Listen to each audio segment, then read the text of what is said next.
I think this is kind of funny because yesterday at Knox, one of the contributing editors of Rolling Stone magazine came to talk, and the first thing she said was, "Journalists aren't supposed to give lectures, so I hope I do this right." And like, I think that kind of applies. I hope to one day do what she does. And in the fall of 2009, with Emily Oliver, who did her poetry project, I went to Buenos Aires with a group of students from Knox. And when I was there, I decided that I wanted to start writing for our college newspaper from abroad, which was kind of a scary thing at first, because it was in another language, obviously. And on these slides, the quotes that are up on top are just quotes from articles I've written, or that I wrote throughout my trip. And I think that one of the initial things I learned about reporting from Buenos Aires was like the initial fear that kind of comes along with that, because there's this initial sense of anxiety before you have to go somewhere and do a story, the sense of like, oh my God, these people don't know me, they might not want to talk to me, and people get really, really scared when they see you coming up to them with a notebook in your hand, and they like sometimes even run away. So that was one of the first things I had to learn, of like how to approach people. And it's usually fine once the conversation starts and you learn that most people are good and kind and down to earth, and you don't want to make, they don't want to make your job more difficult. I had taken the Spanish language for 7 years in school, but I had never lived in a country that spoke it, and I think that anyone who learns a language will tell you that immersion, is the key, yada, yada, yada. And I remember one of the biggest things that made an impact on me was going to this abortion protest, and I decided that that was going to be one of the things that I covered for our newspaper. And I walked up to someone and I asked him a question, and he replied, and I understood, and I was writing it down and everything, and we talked and walked together for a long time, and we were having this great conversation, and I walked to this other guy and I asked him the same question, and then I guess I looked really confused because he just looked back and he said in English, like, "Do you want me to repeat it in English for you?" And I said, "Yes, please, I'm sorry." But those were like some of the initial horrifying instances that happened.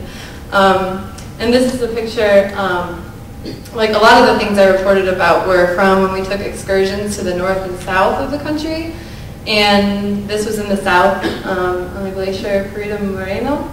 And I did report a lot about the nature of the country, but I think that talking to people in the city was one of the biggest things that really influenced what I wrote about. And I also did a lot of interviews.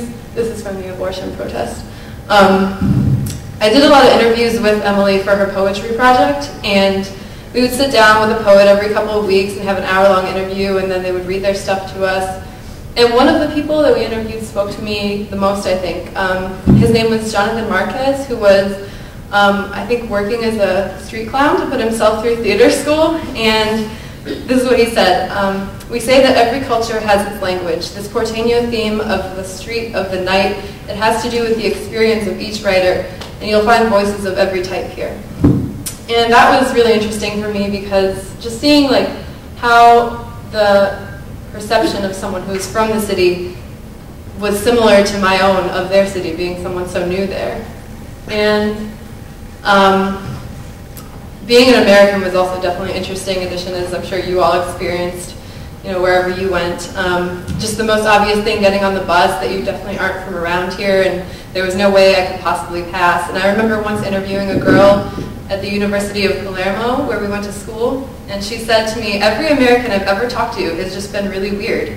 And she did have American friends, and she liked them, but she said in some way they're just strange, and I think Latinos just enjoy life more. So there was a lot of differences in culture that I observed through talking to people, and I realized that through talking to people and interviewing them was one of the ways that I love doing it, because it's the only way you can share what you talk about and learn with others back home, especially through the format of a newspaper, because